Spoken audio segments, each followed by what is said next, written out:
जनक खेत में हल चलाते थे, खेत में हल चलाने के साथ साथ ज्ञान की सभाएं भी करते थे। जनक से अपेक्षा की जाती थी कि ज्ञान योगी की तरह से आचरण करेंगे।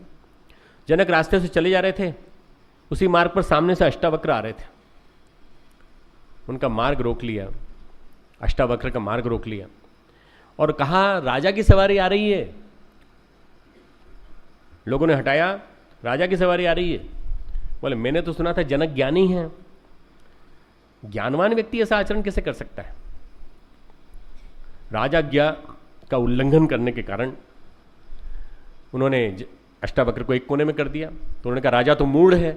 अब इतनी जोर से बोला कि राजा तक आवाज पहुंच गई, उनको सुनाई पड़ गया, अरे राजा नहीं है, ये मूढ़ है, किसने जनक बना के बिठा दिया इसको हाथी के ऊपर? अरे ये कौन है, बुलाओ इसको। तो उन्होंने अष्टावक्र को बुलाया। 8 तरफ से टेढ़े थे इसलिए अष्टावक्र कहलाते थे। अष्टावक्र को गुरु बनाया। वो गुरु बनाने के बाद उन्होंने कहा सत्कर्म से सद्ज्ञान करो और सद्ज्ञान का उपार्जन करो, तब तुम आगे बढ़ोगे। जनक की जो कथा है ये आज के लिए सब लोगों के लिए सुनने लायक है वास्तव में। कि जनक जो थे वो राजा थे और राजा होने के नाते उनका जो कर्तव्य था उसकी याद दिलाई उनके शिष्य ने, उनके गुरु ने, और शिष्य बना करके उनको उनके जीवन की राह दिखाई। जिस समय स्वतंत्रता संग्राम चल रहा था उस समय रामचरितमानस की एक चौपाई थी, जिस चौपाई को सुना करके लोगों में राष्ट्रभक्ति का जोश भर दिया था एक गोरखपुर के बाबा ने। हमें थोड़ा स्वाध्याय करते हैं कि नहीं, बच्चे जानना चाहता हूँ। बाबा राघवदास नाम था उनका। उस चौपाई का कोई एक पहली लाइन सुना सकता है? आज जो है प्रजा बड़ी दुखी है, आज प्रजा बड़ी दुखी है। क्यों दुखी है? राजाओं के आचरण के कारण। घंटों ट्रैफिक जाम रहा, क्यों? राजाओं के आचरण के कारण। राजाओं की जेट सिक्योरिटी, XYZ सिक्योरिटी चलती रहती है ना। चौपाई किसी को याद है? कोई हाथ खड़ा करके सुना सकता है? चलो मैं सुनाता हूं, तुमको शायद याद आ जाएगी। जासु राज प्रिय प्रजा दुखारी, सो नृप अवसि नरक अधिकारी। जिसके राज्य में प्रजा दुख और कष्टों का जीवन जीती है वो राजा नरक का अधिकारी बनता है। इस एक चौपाई को सुना सुना करके अंग्रेजों के खिलाफ माहौल बना दिया एक बाबा ने, एक सन्यासी ने, बाबा राघवदास ने। गोरखपुर के थे और उन्होंने इतना वातावरण बनाया कि पकड़ के ले गई पुलिस उनको और बार बार कहने आप कहते क्या हैं ये तो बताइए। बोले जासु राज प्रजा दुखारी, बस सोनप अवश्य नरक अधिकारी।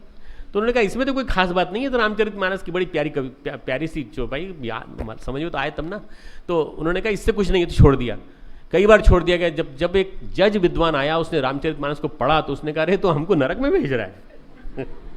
तो उसने कहा कि इनको पकड़ो, इनसे कहो कि ये भड़काने के लिए नहीं बल्कि। तो उन्होंने फिर पूरी रामायण कथा सुनाना चालू करी। ये आज जो स्थिति है उसमें हमें भी वातावरण ऐसा पैदा करना पड़ेगा, क्रांतिकारी चिंतन पैदा करना पड़ेगा कि हमें ऐसे राजाओं की जरूरत नहीं है जो वातावरण को गड़बड़ाते हैं। हमें ऐसे राजाओं की जरूरत है जो वातावरण में पोषण दें। अब बच्चों 5वां अध्याय, 4था अध्याय आज हम समापन कर रहे हैं कथा के साथ। और ये कथा इतनी मार्मिक है कि इस कथा को सुनने के बाद तुमको समझ में आ जाएगा कि ज्ञान कैसे प्राप्त होता है, कर्म करते करते ज्ञान कैसे प्राप्त होता है। अगर विवेक का उदय हो गया, विवेक का प्रकाश हमारे अंदर आ गया तो कर्म हमारे जीवन में उतर आएगा। कथा है वेद की। वेद में एक ऋभु नाम के महर्षि हुए हैं, उनके शिष्य थे, उनका नाम था विदाग, VIDAGH, विदाग। और ऋभु RIBHU, ऋभु। ये वेद की कथा है इसलिए नाम बड़े सुने हुए इससे नहीं लगते। ऋभु और विदाग जब मैं नोट कर रहा था तो मैंने स्पेलिंग इसलिए लिख ली कि ऋभु एवं निदाग मुझे याद रहे, तो स्पेलिंग मैंने देखी इनकी। ऋभु महर्षि थे, निदाग उनके ब्रह्मचारी शिष्य थे, पढ़ते थे उनके आश्रम में, शिष्य वत्सल गुरु थे, बहुत प्यार करते थे। बौद्धिक क्षमता संपन्न गुरु ने अपने शिष्य को पारंगत बना दिया ज्ञान में। अध्ययन काल समाप्त हो गया। अब उन्होंने कहा कि अब तुम जाओ विवाह करो, और विवाह करने के साथ साथ तुम सेवा के साथ साथ कर्म करो। कर्म करने से जो ज्ञान प्रकट होगा वही सच्चा ज्ञान होगा। कर्म करो, उससे सच्चा ज्ञान मिलेगा। ये जो ज्ञान है ये थ्योरेटिकल ज्ञान, नॉलेज। अब प्रैक्टिकल नॉलेज कैसे होगा? कर्म करते रहने से। बहुत सारे बच्चे हमसे शिकायत करते हैं कि हमको इंटर्नशिप में क्यों भेजते हैं। इंटर्नशिप में इसलिए भेजते हैं कि सच्चा ज्ञान प्राप्त हो जाए। राजा दिलीप को इंटर्नशिप में भेजा तो उन्होंने 100 गायों को 1 सहस्त्र गायों में कन्वर्ट करके लाके दिखा दिया और उनको संतति की प्राप्ति हुई, जिससे कि रघुवंश चला। जानते हैं कि नहीं कथा, सब जानते हैं। तो इंटर्नशिप क्या होती है? इंटर्नशिप यानी फील्ड में जाकर के कर्म करना, और कर्म करने से ज्ञान प्रकट होगा। उन्होंने कहा कर्म से ममता हटाओ और अनुभव कर्म से आएगा और यह प्रतिष्ठित होगा, तब तुम तत्ववेत्ता बनोगे। अभी तत्ववेत्ता नहीं बनो। पुत्र जाओ, विवाह करो, कर्मयोग का आचरण करते हुए असंग जीवन जियो। मैं बीच बीच में आता रहूंगा, ये भी आश्वासन दे दिया, मैं बीच बीच में आता रहूंगा, परीक्षा लेता रहूंगा। ऋभु अपने शिष्य को देखने गए 5 साल बाद। कर्म के साथ क्या क्या शिक्षा ली जरा देखें। फुलवारी सींच रहे थे अपने कुटिया के बाहर, गुरु को पहचान नहीं पाए। पत्नी ने आतिथ्य की व्यवस्था की, अतिथि देवो भव। पूछा निदाघ ने, भोजन कैसा लगा प्रभु आपको? भोजन किसने खाया? कौन खाया? मैं कहाँ था? मैं तो था ही नहीं यहाँ पे। और न तो भोजन खाया न मैंने खाया, तो किस चीज़ की पूछ रहे हो? अरे प्रभु अभी तो हमने इतना सारा खिलाया आपको, या आपने नहीं खाया क्या? खाना खाकर भी अकृतज्ञ व्यक्ति है कि मैंने खाना नहीं खाया। जब 2-3 बार रिपीट किया, 2-3 बार किसने खाया? कब खाया? किसने खिलाया? तुमने खिलाया। तो झल्ला गया, बुरी तरह झल्ला गया, और झल्ला कर इतना गुस्सा करने लगे कि ब्राह्मण पहचान नहीं पाए थे अपने गुरु को। पहचान, हमने खिलाया तुमको अंदर बुला के अतिथि देव मान के, और तुम हमको ही हमारे सामने ही झल्लाए, हमारे सामने हमको बता रहे हो कि हमने खाना नहीं खाया। तो टेढ़े मेढ़े उत्तर दे रहे हो, सिर फिरे टाइप के हो तुम। तो उन्होंने कहा, अपना रूप प्रकट कर दिया, अरे तू वैसा के वैसा ही रहा, तेरा थ्योरेटिकल नॉलेज ही है। तू अभी भी ना गुस्सा करता है, अभी भी तू पहचान नहीं पाया कि मैं जो तत्वज्ञान देने मैंने दिया था कि मनुष्य अपनी काया से भोजन करे चाहे करे, परंतु करता कौन है? ब्रह्म। ब्रह्मार्पणम ब्रह्म हवि ब्रह्माग्नौ ब्रह्मणाहुतम ब्रह्मैव तेन गंतव्यम ब्रह्म कर्म समाधिनाम। कोई बता सकता है कौन से अध्याय का कौन सा श्लोक है? 4थे अध्याय का 24वां श्लोक। ब्रह्मार्पणम ब्रह्म हवि ब्रह्माग्नौ ब्रह्मणाहुतम ब्रह्मैव तेन गंतव्यम ब्रह्म कर्म समाधिनाम। न जाने कितने हमारे भारतवासी इस मंत्र का उच्चारण करके भोजन करते हैं। अगर हमारे विश्वविद्यालय में परंपरा चल जाए, गायत्री में तो बोलते हैं बहुत अच्छी बात है, तो यदि श्लोक को बोल के करेंगे ना तो हमेशा याद हो जाएगा।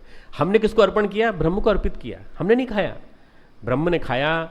ब्रह्म ही भोजन है, ब्रह्म ही उसको खा रहा है, ब्रह्म ही उसको पचा रहा है।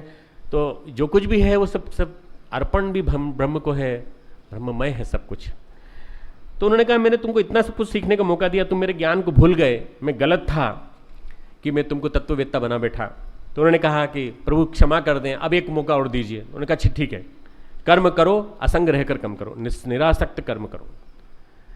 अब उस क्षेत्र के राजा ने प्रतिभा को पहचाना, प्रतिभा को पहचान करके उनको राजगुरु बनाया। राजगुरु बना करके यात्रा निकल रही थी, हाथी के ऊपर राजा, राजगुरु भी दूसरे हाथी पे बैठे हुए थे। ऋभु आए तो ऋभु का तेज अलग से दिखाई पड़ रहा था, पर वो उस रूप में नहीं थे, ऋभु के रूप में नहीं थे। ऋभु को फिर नहीं पहचाना। राजगुरु को लगा इनसे जाके पूछना चाहिए, आप कौन हैं प्रभु? तो बोले तुम ये बताओ तुम कौन हो? बोले मैं राजगुरु हूं। अच्छा, तो ये कौन है? ये राजा है। ये किस पे बैठे हैं? बोले हाथी पे बैठे। बोले हाथी कौन है, ऊपर वाला या नीचे वाला? अब गुरु ऐसी अटपटे प्रश्न पूछता है, हाथी कौन है और राजा कौन है, नीचे कौन है, ऊपर कौन है? बार बार ऐसे प्रश्न जब पूछे उन्होंने कई तरह के, तब भी उनको याद नहीं आया कि ये मेरे गुरु हो सकते हैं। वो ऋभु के कंधे पर झल्लाकर बैठ गए। देखो तुम नीचे, हम ऊपर, राजा ऊपर, हाथी नीचे, जैसे हाथी की तरह तुम, ऐसे हम। इतना धैर्य, इतना शील की अपने कंधे पे धारण किए हुए, और उसके बाद बोले अच्छा अब समझ में आ गया। उन्होंने कहा जरूर आप ऋभु हैं, जरूर आप हमारे गुरु हैं। बोले हाँ, मैं तुझे बताने आया था, तू चाहे राजगुरु बन जाए चाहे कुछ भी बन जाए, पर तू हमेशा रहेगा वही। तू तत्ववेत्ता से तू और आगे चल, इंटर्नशिप को पूरी अच्छी तरह से कर। अगर तेरी इंटर्नशिप परिपक्व हो गई तो तू वास्तव में सही बन जाएगा। तृष्णाएं हमें बांधती हैं, आसक्तियां हमें बांधती हैं, हम तत्ववेत्ता बनने चले थे, उन्होंने कहा तुम राजगुरु बन गए, पर तुम्हारे अंदर गुरुता नहीं आई है। गुरुता यानी हैवीनेस आकर मतलब एक एंटी ग्रेविटी फोर्स, आकर्षण यानी नीचे खींचना, और जो ऊपर की ओर जाता है उसको क्या कहते हैं? एंटी ग्रेविटी फोर्स को क्या कहते हैं? उत्कर्ष। जो उत्कर्ष की ओर जाए तो गुरुता को जो प्राप्त होता है वो गुरुत्व उसका हैवी हो जाता है, भारी भरकम हो जाता है। सत्कर्म के प्रत्येक अवसर को प्रभु की कृपा मानो, आसक्ति से बचो। बार बार उन्होंने कहा आसक्ति से उभरो, मेरे में कर्म अर्पित करो तब ज्ञान आएगा। 5वें अध्याय का 17वां श्लोक।